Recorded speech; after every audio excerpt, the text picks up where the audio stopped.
Assalamualaikum warahmatullahi wabarakatuh. Perkenalkan, saya Rian Mulfianda, salah satu dosen dari program studi ilmu keperawatan Fakultas Ilmu Kesehatan Universitas Sabuga Tama.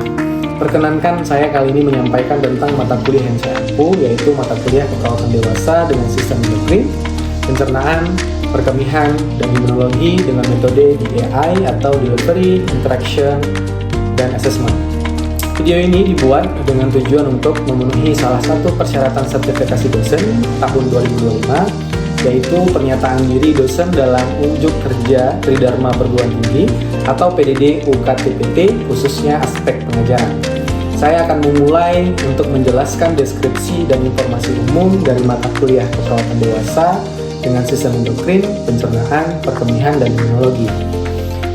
Baik, mata kuliah ini, keperawatan dewasa dengan sistem endokrin, pencernaan, perkemihan, dan imunologi merupakan mata kuliah wajib bagi mahasiswa semester 4 pada program studi ilmu keperawatan. Mata kuliah ini memiliki bobot SKS sebesar 4 SKS, terdiri dari 3 SKS teori dan 1 SKS praktikum ataupun skill lab. Adapun fokus mata kuliah ini yaitu pemenuhan kebutuhan pasien dan pemberian asuhan keperawatan dewasa dengan gangguan sistem endokrin, pencernaan, perkemihan, dan imunologi dengan lingkup pembahasan dimulai dari pengkajian sampai dengan evaluasi asuhan terhadap pasien. Dalam mata kuliah ini juga membekali mahasiswa dalam pemberian intervensi keperawatan meliputi pendidikan kesehatan, terapi modalitas, dan dalam berbagai kondisi termasuk terapi komplementer. Nah, adapun CPL program studi pada mata kuliah ini yang pertama, menguasai teknik, prinsip, dan prosedur pelaksanaan asuhan atau praktik keperawatan yang dilakukan secara mandiri atau berkelompok dengan berwawasan global dalam berbagai bidang ilmu keperawatan, terutama dalam manajemen kasus keperawatan komunitas. 2. Melaksanakan komunikasi efektif dalam melakukan implementasi ilmu keperawatan dengan pemikiran logis, kritis, serta inovatif secara mandiri dan kelompok. 3. Memberikan asuhan keperawatan profesional secara islami pada tatanan klinik dan komunitas dengan memperhatikan keselamatan klien. 4. Mengintegrasikan hasil penelitian, ilmu, dan teknologi keperawatan dalam problem solving pada tatanan klinis dan komunitas yang berbasis keperawatan komplementer dan terapi alternatif dalam keperawatan komunitas. 5. Melaksanakan perencanaan asuhan keperawatan sesuai dengan standar asuhan keperawatan dan kode etik perawat. Adapun capaian pembelajaran pada mata kuliah ini atau CPMK mata kuliah ini, yang pertama, melakukan simulasi asuhan keperawatan dengan kasus sistem endokrin, pencernaan, perkemihan, dan imunologi pada klien dewasa dengan memperhatikan aspek legal dan etis. Yang kedua, melakukan simulasi pendidikan kesehatan dengan kasus gangguan sistem endokrin, pencernaan, perkemihan, dan imunologi pada klien dewasa dengan memperhatikan aspek legal dan etis. Yang ketiga, mengintegrasikan hasil-hasil penelitian ke dalam asuhan keperawatan dalam mengatasi masalah pada sistem endokrin, sistem pencernaan, sistem perkemihan, dan sistem imunologi. Yang keempat, melakukan simulasi pengelolaan asuhan keperawatan pada sekelompok klien dan gangguan sistem endokrin, pencernaan, perkemihan, dan imunologi pada klien dewasa dengan memperhatikan aspek legal dan etis. Yang kelima, mendemonstrasikan intervensi keperawatan pada kasus dengan gangguan sistem endokrin, pencernaan, perkemihan, dan imunologi pada klien dewasa sesuai dengan standar yang sudah berlaku. 6. Melaksanakan fungsi advokasi pada kasus dengan gangguan sistem endokrin, pencernaan, perkemihan, dan imunologi pada klien dewasa. Adapun pokok bahasan pada mata kuliah ini membahas tentang yang pertama, asuhan keperawatan dengan gangguan sistem endokrin pada kasus DM dan gangguan tiroid. Yang kedua, asuhan keperawatan dengan gangguan sistem pencernaan pada kasus apendisitis, kanker kolon, sirosis hepatis, dan hepatitis. Yang ketiga, asuhan keperawatan dengan gangguan sistem perkemihan, yaitu penyakit ginjal kronik dan BPH. Yang keempat, asuhan keperawatan pada gangguan sistem imunologi, yaitu pada kasus rematik.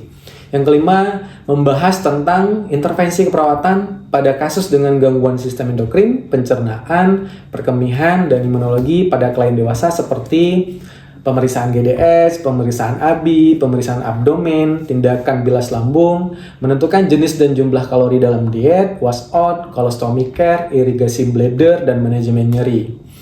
Lalu, referensi yang kami gunakan dalam mata kuliah ini cukup banyak, mulai dari buku dan jurnal terkait. Salah satunya referensi pendukung dari salah satu karya saya sendiri, yaitu pada tahun 2024, buku yang saya tulis tentang asuhan keperawatan pada pasien dengan diabetes mellitus berbasis SDKI, SIKI, dan SLKI. Fokusnya pada manajemen diet pada pasien DM.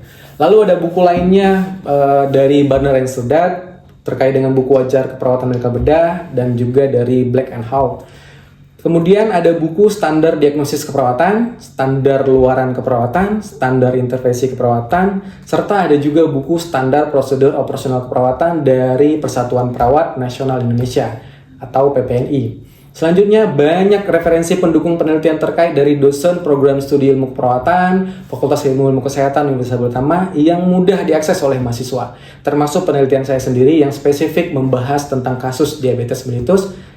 Ya, kemudian evaluasi dari pembelajaran mata kuliah keperawatan dewasa ini diperoleh melalui yang pertama itu kuis interaktif, kemudian ada diskusi kelompok tutorial, kemudian evaluasi skill lab, UTS, dan UAS.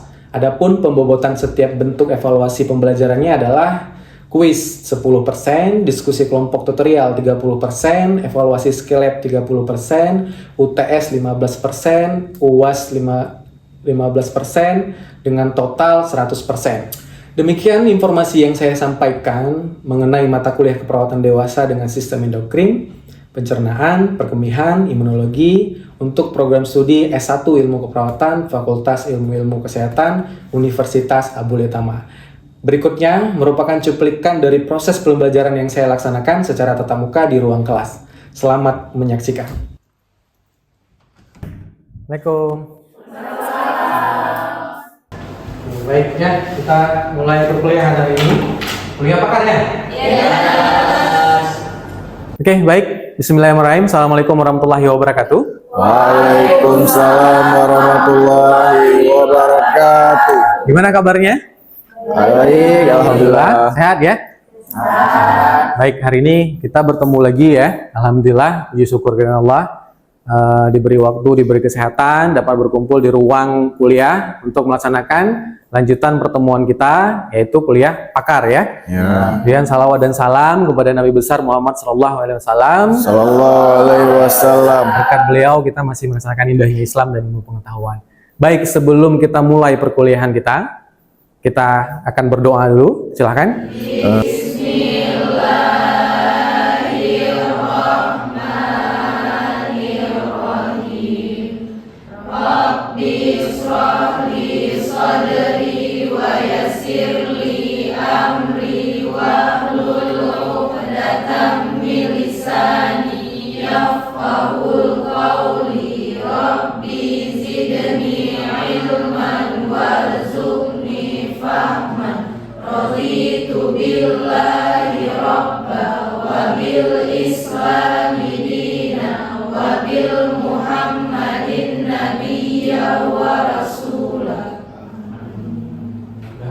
Proses perkuliahan kita ini berjalan dengan baik dan berkah ya. Oke, baik. Sebelum kita mulai perkuliahan hari ini, saya akan coba jalankan absen dulu ya. Silakan dijalankan langsung absennya. Nah, sebelum kita masuk ke materi, kita coba flashback dulu ke belakang. Nah, pertemuan kita di hari Kamis, kita ada masuk dengan tutorial. Ya, skenario terkait dengan tutorial kita pada saat itu membahas kasus apa? Ya, silakan Zara. Pertemuan sebelumnya kita membahas skenario, judulnya itu luka tak kunjung sembuh Ya, dengan kasus diabetes mellitus. Oke, dengan kasus diabetes mellitus. Oke, baik. Kita kemarin sudah bahas skenario. Kita udah masuk dengan pertemuan 7 jam, baik pertemuan 1 dengan pertemuan kedua. Kira-kira problem si pasien itu dengan kasus yang sudah kita bahas apa kemarin? Kira-kira ada yang bisa? Ya, silakan Laila. Masalahnya tuh luka kecil namun tidak sembuh-sembuh. Luka kecil yang tidak sembuh-sembuh pada kakinya. Kira-kira masalahnya apa itu? Karena gaya hidup dan Ya, pertama karena gaya hidup. Yang kedua, manajemen diet. Manajemen diet berarti fokusnya pada pola makan. Sekarang kita kuliah pakar spesifik bagaimana memberikan ya pemahaman ke pasien terkait manajemen diri. Oke, baik. Nah, tadi saya sampaikan bahwa pokok materi hari ini spesifik terkait dengan perawatan dan manajemen diri pasien DM. Nah, sesuai ya sebelum kita masuk ke pokok materi intinya. Jadi saya jelaskan dulu, ini ada pokok bahasan yang kita akan bahas hari ini ya. Yang pertama terkait dengan pengetahuan DM itu sendiri.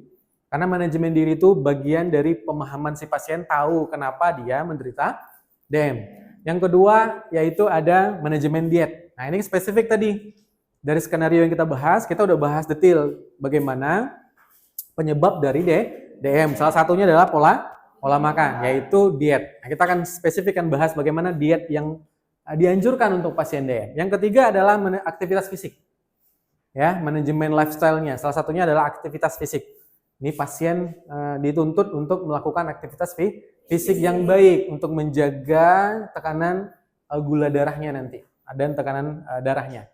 Kemudian manajemen perawatan kaki. Nah, ini ada kaitannya dengan kasus yang kita bahas. Tadi kan problemnya adalah ada luka kecil, namun tidak sembuh. Nah, kita akan sebelum biar jangan terjadi luka, ini pasien kita harus berikan edukasi, berikan pemahaman terkait dengan bagaimana ngerawat kaki ya. Kemudian yang terakhir program pengobatan dan pemeriksaan rutin. Oke, baik. Nah, sekarang kita fokus ke pokok pembahasannya. Pokok pembahasan tadi kan ada 5 ya.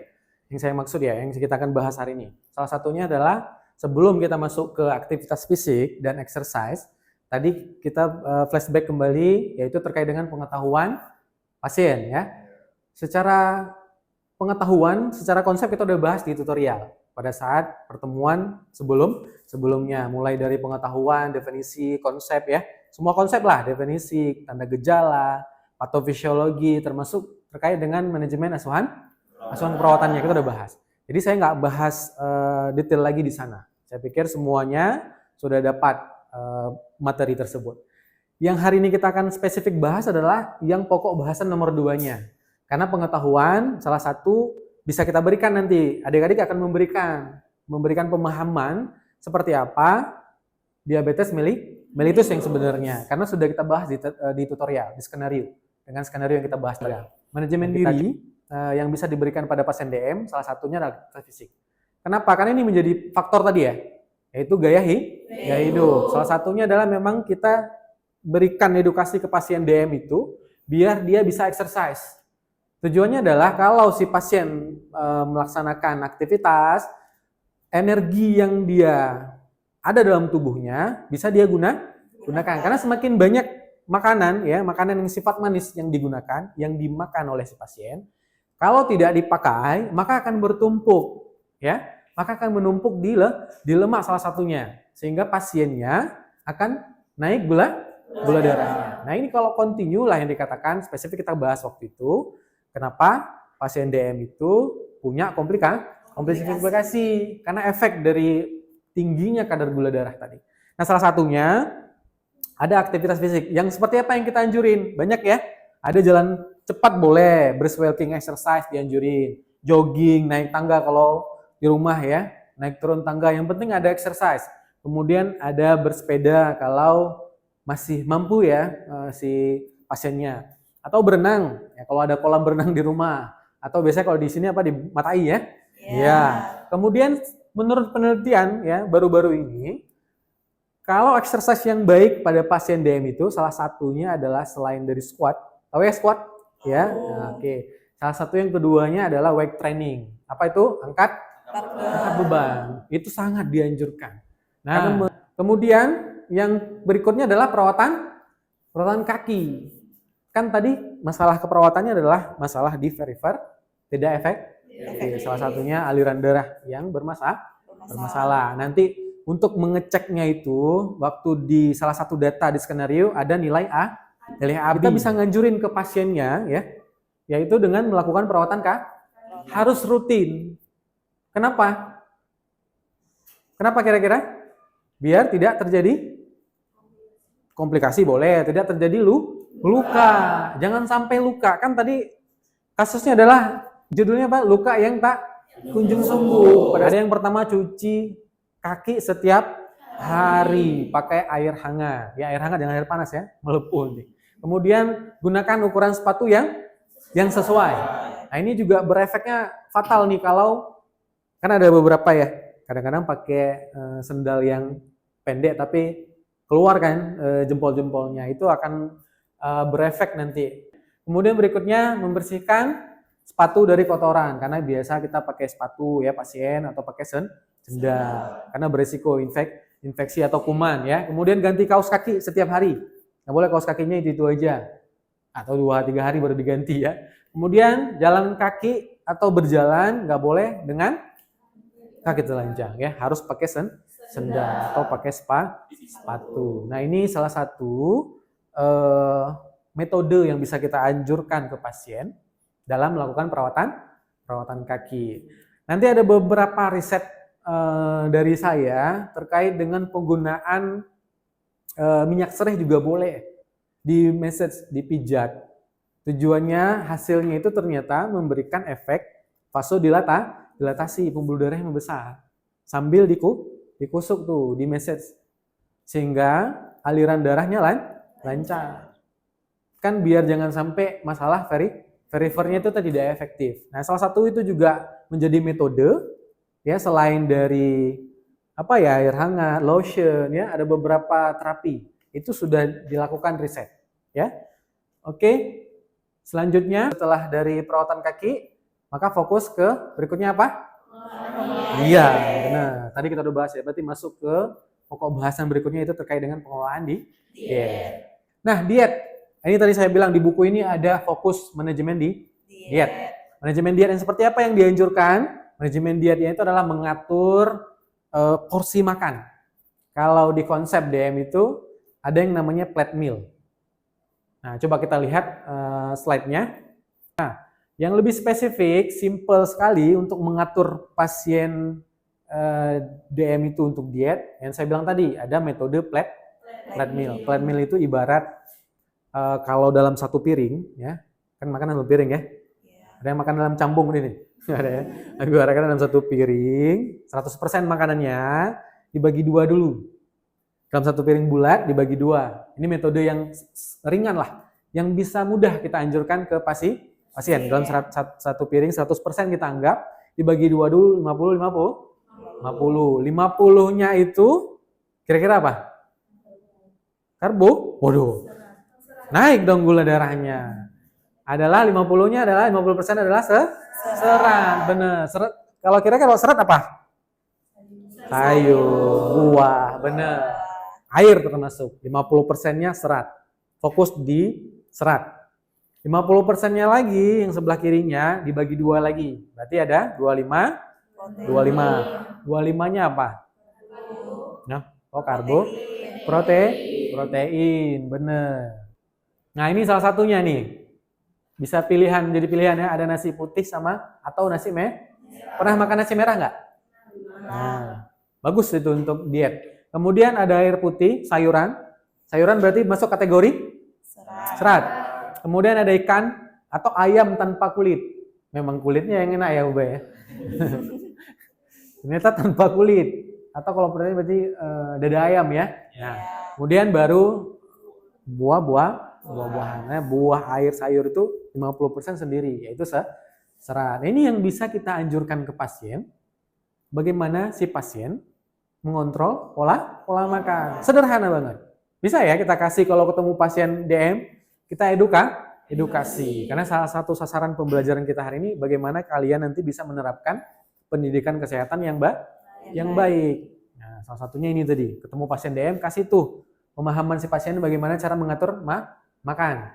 Makannya pun pagi ke siang ke malam itu ada selingan. Enggak yang boleh dalam kategori yang berat ya.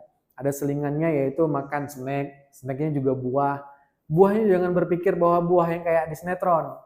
Ya, harus apa? Harus stroberi, anggur hijau, enggak. Yang ada di sekitar desa atau di sekitaran kita lah, di kampung gitu. Apa contohnya? Yang paling tinggi, semangka itu cukup tinggi ya seratnya ya.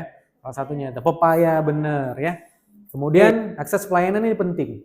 Karena merujuk dari beberapa penelitian, termasuk penelitian saya, dari semua faktor determin penyebab kepatuhan pasien dalam minum obat, salah satunya adalah tidak rutin kunjungan ke pelayanan kesehatan. Makanya begitu kaki si pasien luka, tiba-tiba udah aja luka. Dia nggak sadar si pasiennya, lukanya itu sudah makin besar. Didiamin gitu aja. Dianggap bahwa nanti bakalan sembuh.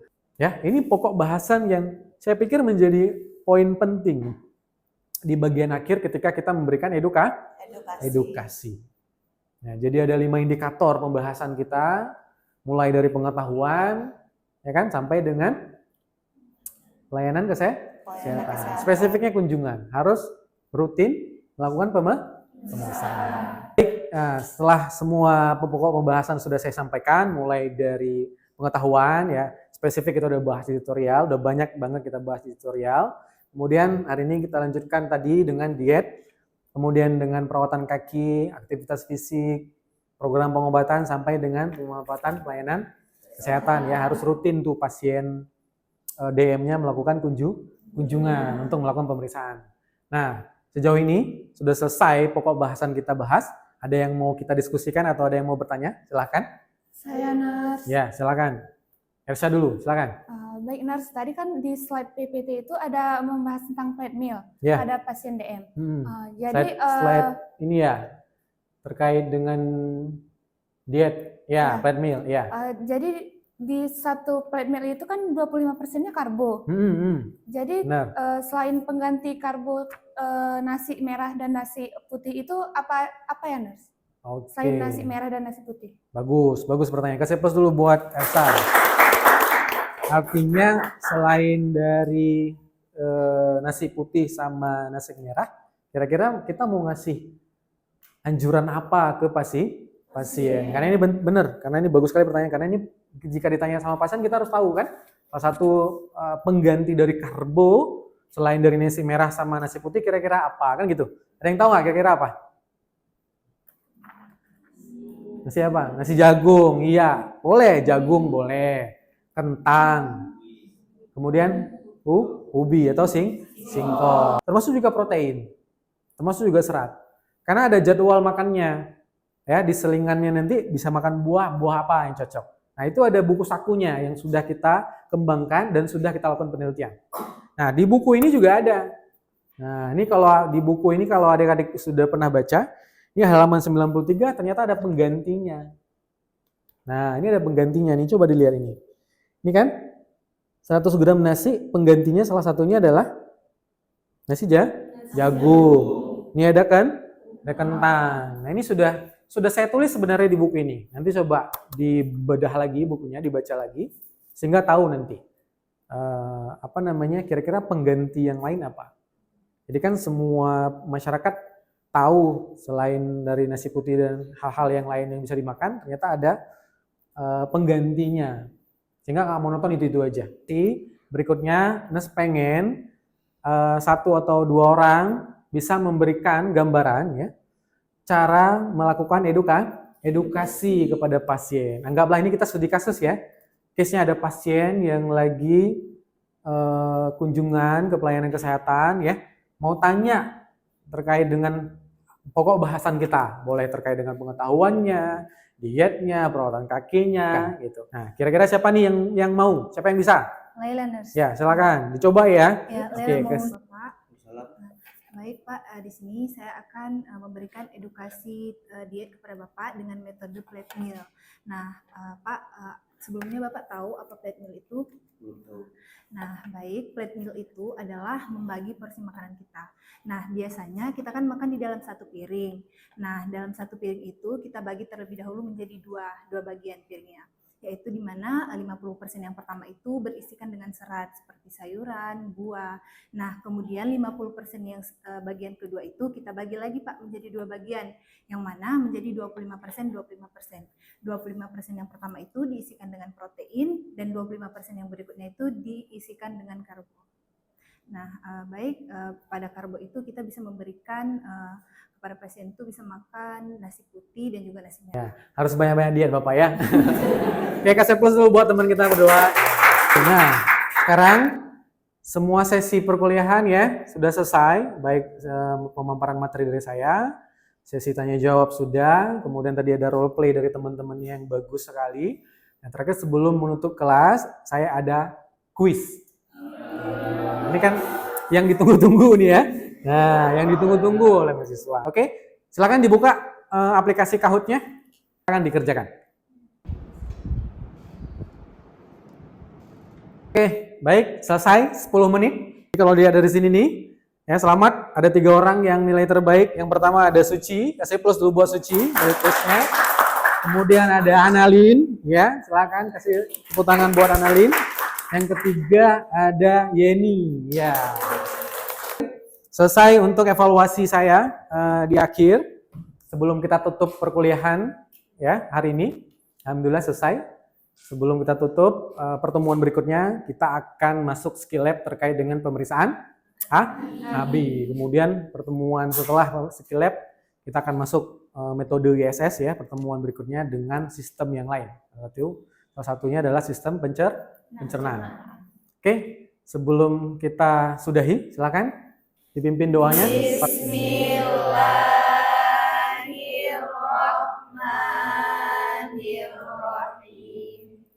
Subhanakallahumma wa bihamdika asyhadu an la ilaha illa anta astaghfiruka wa atubu ilaika.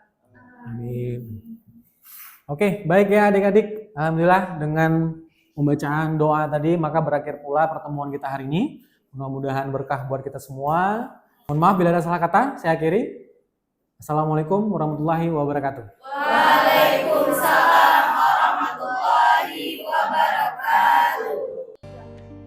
Sekian video rekaman dari proses pembelajaran pada mata kuliah keperawatan dewasa pada program studi Ilmu Keperawatan Fakultas Ilmu Kesehatan Universitas Abdul Yatama. Semoga dapat menjadi pertimbangan yang baik pada proses pengajuan sertifikasi dosen pada gelombang 1 tahun 2025. Terima kasih. Assalamualaikum warahmatullahi wabarakatuh.